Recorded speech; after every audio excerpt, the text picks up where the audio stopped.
Rinkitink in Oz. Chapter 3. The Warriors from the North. King Rinkitink was so much pleased with the island of Pingaree that he continued his stay day after day and week after week, eating good dinners, talking with King Kitticut and sleeping. Once in a while he would read from his scroll.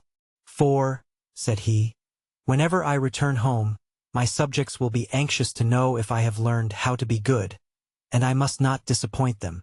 The 20 rowers lived on the small end of the island, with the pearl fishers, and seemed not to care whether they ever returned to the kingdom of Rinkitink or not.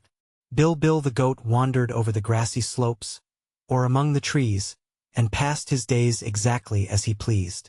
His master seldom cared to ride him. Bill was a rare curiosity to the islanders, but since there was little pleasure in talking with the goat, they kept away from him.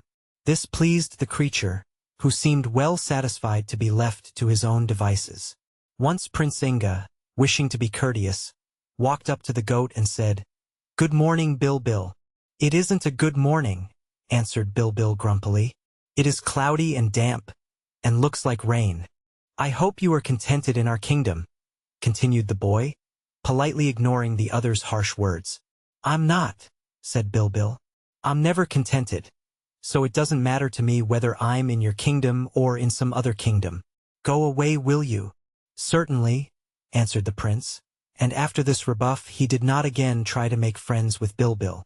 Now that the king, his father, was so much occupied with his royal guest, Inga was often left to amuse himself, for a boy could not be allowed to take part in the conversation of two great monarchs.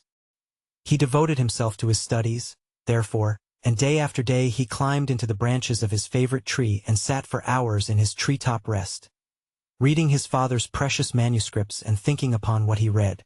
You must not think that Inga was a mollycoddle or a prig, because he was so solemn and studious. Being a king's son and heir to a throne, he could not play with the other boys of Pingaree, and he lived so much in the society of the king and queen, and was so surrounded by the pomp and dignity of a court, that he missed all the jolly times that boys usually have. I have no doubt that had he been able to live as other boys do, he would have been much like other boys. As it was, he was subdued by his surroundings, and more grave and thoughtful than one of his years should be. Inga was in his tree one morning when, without warning, a great fog enveloped the island of Pingaree. The boy could scarcely see the tree next to that in which he sat, but the leaves above him prevented the dampness from wetting him, so he curled himself up in his seat and fell fast asleep. All that forenoon the fog continued. King Kitticut, who sat in his palace talking with his merry visitor, ordered the candles lighted, that they might be able to see one another. The good queen, Inga's mother, found it was too dark to work at her embroidery, so she called her maidens together and told them wonderful stories of bygone days, in order to pass away the dreary hours.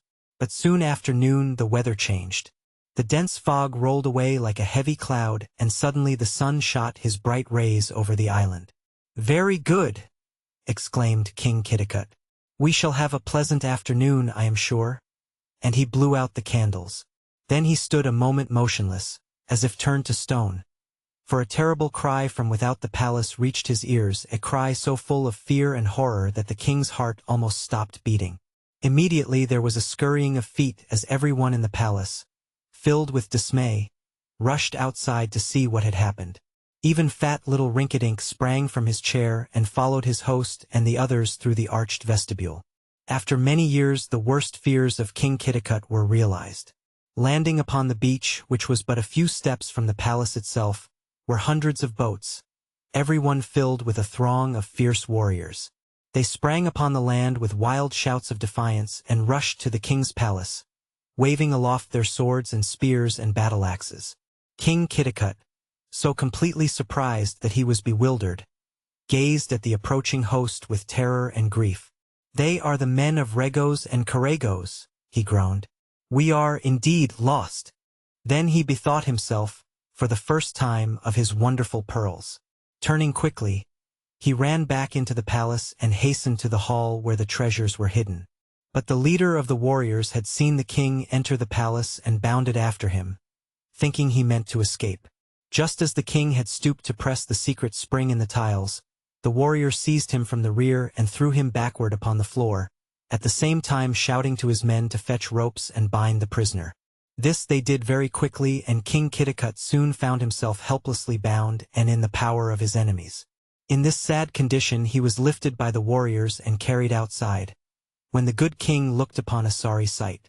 The queen and her maidens, the officers and servants of the royal household, and all who had inhabited this end of the island of Pingaree, had been seized by the invaders and bound with ropes. At once they began carrying their victims to the boats, tossing them in as unceremoniously as if they had been bales of merchandise. The king looked around for his son Inga, but failed to find the boy among the prisoners. Nor was the fat king Rinkitink to be seen anywhere about. The warriors were swarming over the palace like bees in a hive, seeking anyone who might be in hiding, and after the search had been prolonged for some time, the leader asked impatiently, "Do you find anyone else?" "No," his men told him. "We have captured them all." "Then," commanded the leader, "remove everything of value from the palace and tear down its walls and towers, so that not one stone remains upon another." While the warriors were busy with this task, we will return to the boy prince, who, when the fog lifted and the sun came out, wakened from his sleep and began to climb down from his perch in the tree. But the terrifying cries of the people, mingled with the shouts of the rude warriors, caused him to pause and listen eagerly. Then he climbed rapidly up the tree, far above his platform, to the topmost swaying branches. This tree, which Inga called his own, was somewhat taller than the other trees that surrounded it, and when he had reached the top he pressed aside the leaves and saw a great fleet of boats upon the shore, strange boats, with banners that he had never seen before. Turning to look upon his father's palace, he found it surrounded by a horde of enemies.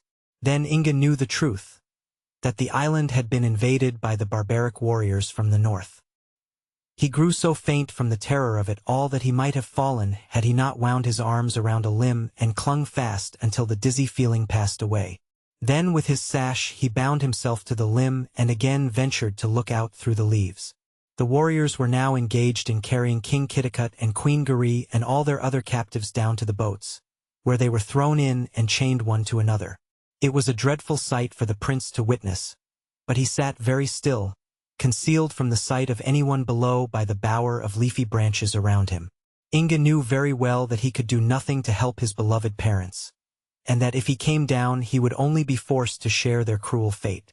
Now a procession of the Northmen passed between the boats and the palace, bearing the rich furniture, splendid draperies and rare ornaments of which the royal palace had been robbed, together with such food and other plunder as they could lay their hands upon. After this, the men of Regos and Karagos threw ropes around the marble domes and towers, and hundreds of warriors tugged at these ropes until the domes and towers toppled and fell in ruins upon the ground. Then the walls themselves were torn down, till little remained of the beautiful palace but a vast heap of white marble blocks tumbled and scattered upon the ground. Prince Inga wept bitter tears of grief as he watched the ruin of his home. Yet he was powerless to avert the destruction. When the palace had been demolished, some of the warriors entered their boats and rowed along the coast of the island, while the others marched in a great body down the length of the island itself. They were so numerous that they formed a line stretching from shore to shore, and they destroyed every house they came to and took every inhabitant prisoner. The pearl fishers who lived at the lower end of the island tried to escape in their boats, but they were soon overtaken and made prisoners like the others. Nor was there any attempt to resist the foe, for the sharp spears and pikes and swords of the invaders terrified the hearts of the defenseless people of Pingaree, whose sole weapons were their oyster rakes. When night fell, the whole of the island of Pingaree had been conquered by the men of the north, and all its people were slaves of the conquerors. Next morning the men of Regos and Karagos, being capable of no further mischief, departed from the scene of their triumph, carrying their prisoners with them and taking also every boat to be found upon the island. Many of the boats they had filled with rich plunder, with pearls and silks and velvets, with silver and gold ornaments and all the treasure that had made Pingaree famed as one of the richest kingdoms in the world. And the hundreds of slaves they had captured would be set to work in the mines of Regos and the grain fields of Karagos. So complete was the victory of the Northmen that it is no wonder the warriors sang songs of triumph as they hastened back to their homes.